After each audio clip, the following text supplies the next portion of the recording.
today I'm going to be learning about a Canadian icon, and that is the astronaut Chris Hadfield. People have asked me to make reactions to him before. I actually have heard of him before. I remember seeing some videos he made on YouTube years ago when he was on the space station doing different things. Seems like a very interesting guy, and obviously very important for Canadian space. So tell me what you think about Chris Hadfield. This video is called We Test Chris Hadfield on Canadian Trivia. So just really interested to see more of him. And yeah, you can tell me what you think about him also. These would be good for a party. You could bring these to the game, or the party, and yeah, drinking game for sure. Hey, CBC Music, I'm Commander Chris Hadfield, and now I am going to test, using these flashcards, my Canadian trivia knowledge. I think... Okay, so maybe he's got to like guess what's on the flashcard. Let's see what this is. It looks like a big coin, of course. What does that say on there? Is that 5 cents? Nickel, Canada there. So yeah, some sort of big monument, big money monument. Tell me if you know what that is, where it is, if you've ever been to it. Seems quite a cool statue if it is. Stompin' Tom sang about it, or he should have. That's the Sudbury nickel, a huge asteroid impact that brought some of the deepest stuff up out of the mantle of the Earth and allowed us to mine in Sudbury. And astronauts trained in Sudbury because the surface of the tailings in Sudbury is like the moon. I think that's what that is anyway. Cool. Okay, I'm 1 for 1. The heck is... Okay, man, poutine. That looks so tasty. Look at the gleam off that gravy. That is good gravy. You know that already. Looks like my last visit to the dentist. This is peanut brittle of some sort. Oh no, I know what this is. Oh, okay, I'm with you now. I've never looked at it quite this way. This is poutine. J'aime poutine. J'aime poutine. Yeah, I kind of know a little bit of French from learning at school, and my parents lived in France as well. But does j'aime poutine mean something like I like poutine? I always remember learning at school, j'aime jouer au football. Yeah, obviously I've still got a very strong Scottish accent there, but it means like I like to play football. How's your French knowledge? If you live outside of Quebec, do you learn French at school? Do you have a basic understanding of it? But j'aime poutine. Usual clothing in an unusual position, so I'm going to guess this is Guy Laliberté's Cirque du Soleil. He flew in space, of course, and he was over in Star City, Russia, and spent a bunch of time with Guy. He just had a birthday. Guy and I are 4 days different in age. We were both bumming around Europe in 1977. Whoa. So he was hanging around with the creator of Cirque du Soleil back in the 70s. Think of that career, those career paths, how they actually, where they got to creating this piece of art and this astronaut. Quite interesting. Two very successful people, clearly. Was Cirque du Soleil created in Canada by a Canadian? I don't know. This one is the Canadarm. This one I know. This is like obviously so important to space travel, space exploration, and it's like a Canadian invention. That's one thing I did learn about on a previous video. This one I know, guaranteed, definitive. I helped build this. In fact, this is Canadarm. Cool. Canadarm 1, in fact. With it, we released the Hubble telescope and helped build the Russian space station Mir and the International Space Station. So Canada important. Written right there on it. Oh. So such an important invention, the Canadarm.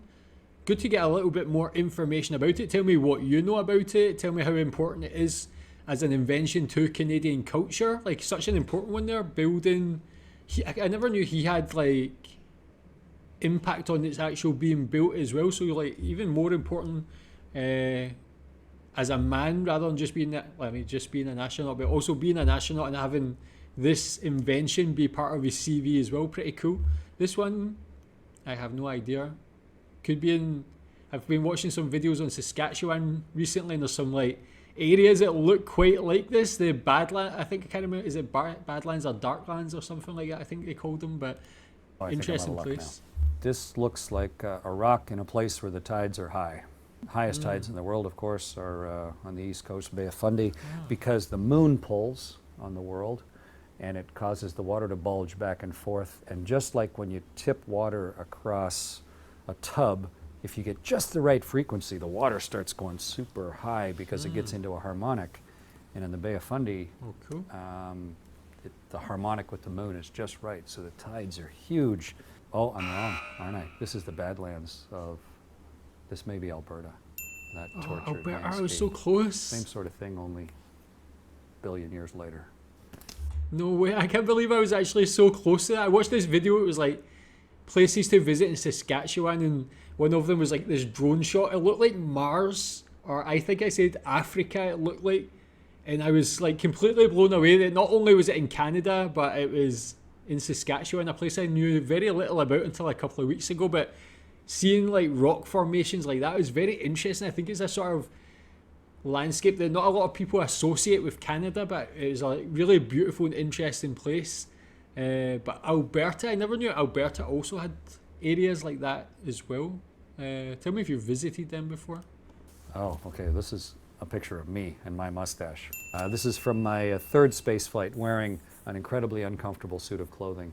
The suit weighs as much as I do. Trying to take this picture and smile, it's like as if someone was hanging all their weights across your collarbone, and it hurts, but you're trying to look like it's like you're wearing gym shorts or something. But an amazing thing. This suit, it's a one-person spaceship.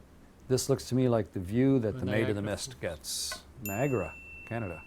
One of the cosmonauts that I flew in space with in school, his team was called the Niagara Waterfalls. That was the name of their team.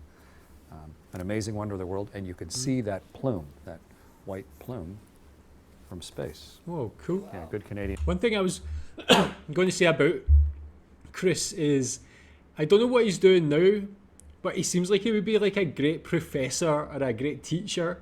He's got a great personality, so like laid back. You can tell he's like a humble guy, even though he's been like out of this world, man. Like had such an important role in the world in his job.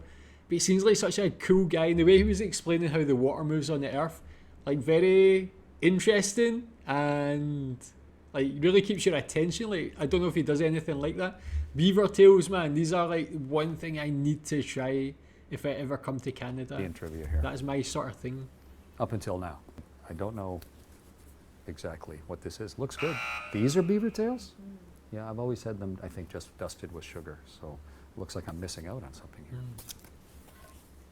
This one I don't know actually. An enclosed pedestrian bridge over a deep gully. It's not a bridge I've been across. Is it Capilano? I'm afraid of heights, so I don't think I'd like to walk across this. He's afraid of heights. An astronaut that's afraid of heights. That's very interesting to me. That's pretty cool. I don't mind heights so long as I unique. know I can't fall. But if you have the random gust of wind chance of falling, then it makes me very unnerved. But you can't fall from a spaceship. You're going around the world at 8 kilometers a second. So even if you let go of the ship, you don't fall. You just fly through space with the ship. I think it's good to be afraid of heights. Heights will kill you. You don't want to think of that. What a That's nice good view. advice. I'd like to get there. There's a lot of Canada I haven't seen yet. Whoa, man, I really like him. He's such a cool guy, and I totally understand and relate to his views on heights. I'm scared of heights as well, but if I feel like I can't fall out, then I'm not as so scared. Like I was in this bar in Shanghai. If you see their skyline in Pudong, there's a building that looks like a bottle opener, and then the space where you'd open the bottle at the bottom there's a bar. I think it's a Hyatt.